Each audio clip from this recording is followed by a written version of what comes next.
tous, ici Pierre de Saint George. Aujourd'hui, cinéma survivaliste. On va parler de Black Hawk Down, un film de Ridley Scott de 2001, un des grands films des 30 dernières années.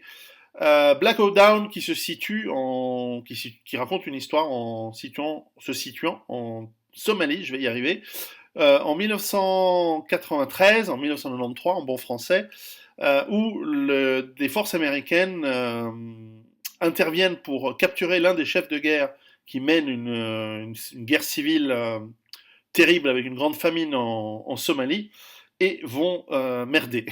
Alors, effectivement, les États-Unis, pour ceux qui s'en souviennent, je me souviens, interviennent en 92, en 92, après la guerre du Golfe, après la chute de l'Union soviétique, en Somalie, probablement pour des raisons stratégiques autour du Golfe d'Aden, mais officiellement pour apporter de la nourriture à ce pays qui ne sait pas se gérer lui-même et qui est en guerre civile. Grande erreur, on n'aide jamais les gens dans le besoin, c'est la pire des choses, parce qu'après ils vous haïront pour ça. Et en plus, ils se multiplient grâce à votre bouffe. Donc, très très grave erreur. Et en plus, je suis un anti-impérialiste conséquent. On n'intervient pas dans les pays des autres. Chacun sa merde, chacun gère ses chameaux ou ses vaches, et ses moutons et ses buffles d'eau. Bref. Somalie, grand pays absolument fantastique, un vrai Wakanda. 300 000 morts, les États-Unis interviennent pour mieux pouvoir gérer la nourriture qui a été distribuée par les humanitaires, qui sont des vrais criminels à mon avis, parce qu'ils créent tous ces problèmes. Eh bien, le chef de guerre Aidid est la cible des forces spéciales américaines qui mobilisent le 75e, 75e en bon français, régiment de Rangers, les forces spéciales dont la Delta Force, et une partie des groupes aéroportés d'aviation, surtout des hélicoptères, du 160e groupe aérien des opérations des forces spéciales américaines. Un groupe qui est devenu très important depuis, qui ont du matériel impressionnant, notamment ces grands hélicoptères Black Hawk, qui étaient assez neufs à l'époque, et qui décident, donc, ces forces spéciales, d'intervenir avec un plan très complexe sur une réunion dans laquelle ils espèrent trouver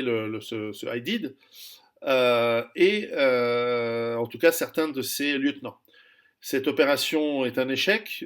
Très, très vite, dans cette zone hostile de la ville de Mogadiscio, les forces américaines vont subir des pertes, notamment un hélicoptère puis un deuxième qui vont être abattus. Et toute l'organisation extrêmement complexe n'arrivera plus à fonctionner, et seule en fait, l'habileté, l'adresse et la formation, l'excellente formation des soldats des forces spéciales américaines va leur permettre de s'en sortir, mais au prix de 19 morts, chose assez importante pour les États-Unis qui s'attendaient à une opération avec très très faible coût humain. Eh bien, chose qui fera que les médias se mettront fortement contre cette opération et qui sera ensuite annulée, et les Américains vont partir que entre jambes, et c'est très bien.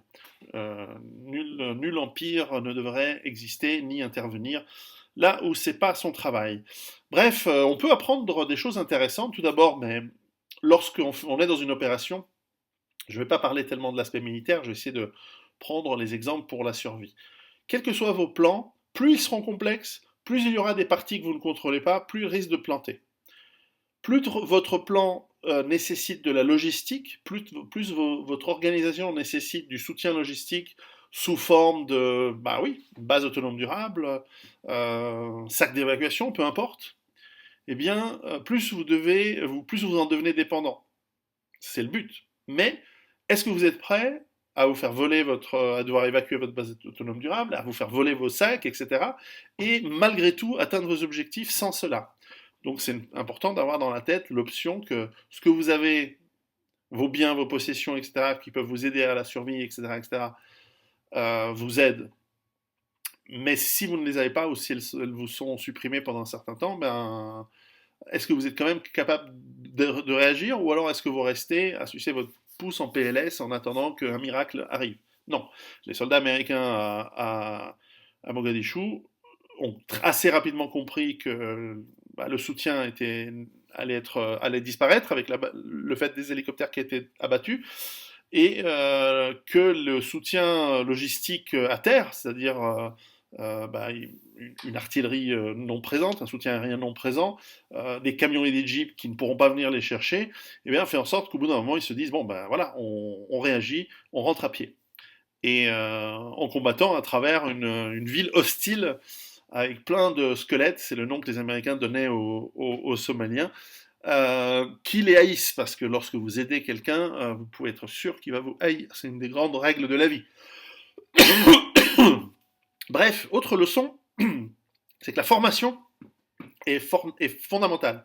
On voit ici des Américains capables, euh, avec une formation excellente de force spéciale, qui, pour 19 morts, en fait, se ferait un chemin à travers des milices somalies qu'ils tuent par centaines, y compris et malgré le fait que ces milices sont organisées, elles sont pas très bien formées, mais elles sont quand même organisées, et elles ont des armes lourdes qui vont du mortier aux lance-roquettes et aux mitrailleuses lourdes placées sur les fourgonnettes, sur les pick-up, c'est ce qu'on appelle les technicals en anglais, et qui sont redoutables et que l'on retrouve dans tous les pays du tiers-monde, parce que ce sont des armes efficaces, mobiles, d'une puissance de feu assez considérable, et votre gilet pare-balles, il tient pas face à du 14,5 mm soviétique. Bref, le fait d'être bien formé au tir vous permet de gagner une suprématie, ou en tout cas de manière tactique, euh, dans le combat. On voit que des petits groupes de soldats sont capables de se frayer le chemin parmi de très nombreux ennemis en zone hostile. J'ai une anecdote d'un pote qui fait de la formation dans un pays africain, et dans une des missions qu'on lui a donné le gouvernement africain, il doit former des villages et doit créer des milices d'autodéfense dans les villages. Vous voyez, il y a des pays africains qui font des bonnes choses, et on devrait s'inspirer de ce que font les Africains dans cette situation face à Boko Haram, face aux islamistes un peu fous de Boko Haram. Eh bien, pendant une des formations dans un des villages, il me raconte que le village a été attaqué par une force de 500 de ces types de Boko Haram, armés jusqu'aux dents, avançant en tirant en rafale. La quinzaine de villageois formés aux armes et les deux formateurs ont organisé leur défense, se sont défendus, et pour aucune perte, zéro perte, ont abattu à peu près 250 de ces attaquants, des assaillants. Ça montre que la suprématie dans la formation, le sang-froid au combat, et dans toutes ces situations, peut vous donner cet avantage réel et très important face à des forces qui, sur le papier, sont supérieures à vous. Donc ça, c'est une leçon très très importante qu'on retient de ce film. Et ensuite, on se rend compte qu'au combat, ou dans une situation de survie, puisque ces Américains passent d'une situation de combat à une situation de combat, et en plus de survie réelle, puisqu'ils doivent rentrer à leur base qui est à plusieurs dizaines de kilomètres de là, surtout en traversant une zone hostile, eh bien on se rend compte que vous n'avez jamais assez de munitions, vous n'avez jamais assez de protection balistique, et vous n'avez jamais assez d'eau sur vous. En plus, c'est un pays chaud où la déshydratation vous guette aussi sûrement que le pirate somalien du coin. Et donc, on se rend compte que les soldats qui avaient enlevé leur plaque logistique subissent des blessures très graves. L'eau manque, les munitions finissent par manquer, il faut les rationner au bout d'un moment et se la jouer à la Suisse, c'est-à-dire tirer pour tuer, quoi, et pas pour juste faire du bruit. Et donc, on se rend compte que ça aussi, ça fait partie de la formation, mais c'est aussi l'état d'esprit.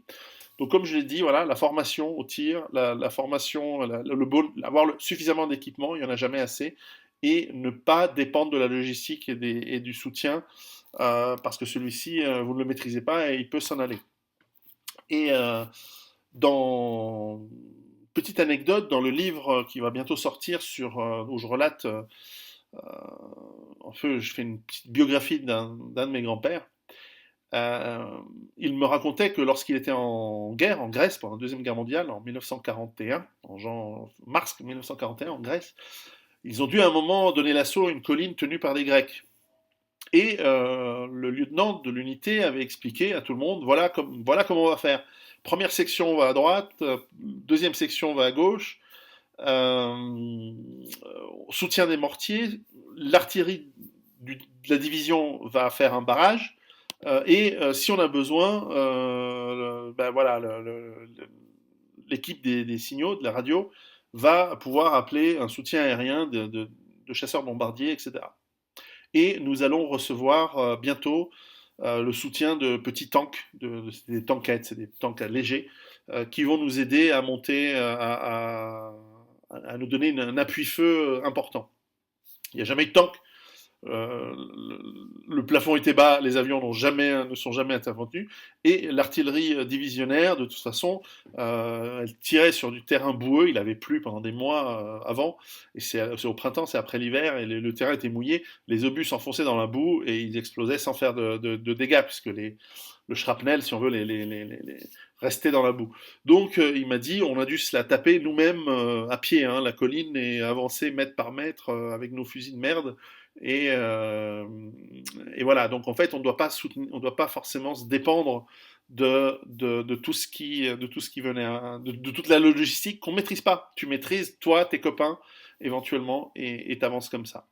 Donc, film extraordinaire, La chute du Faucon Noir de Ridley Scott, 2001. Un des grands films des 30 dernières années que je vous conseille de voir, qui vous donnera plein d'idées, surtout si vous habitez dans une banlieue en France. À très bientôt et préparez-vous.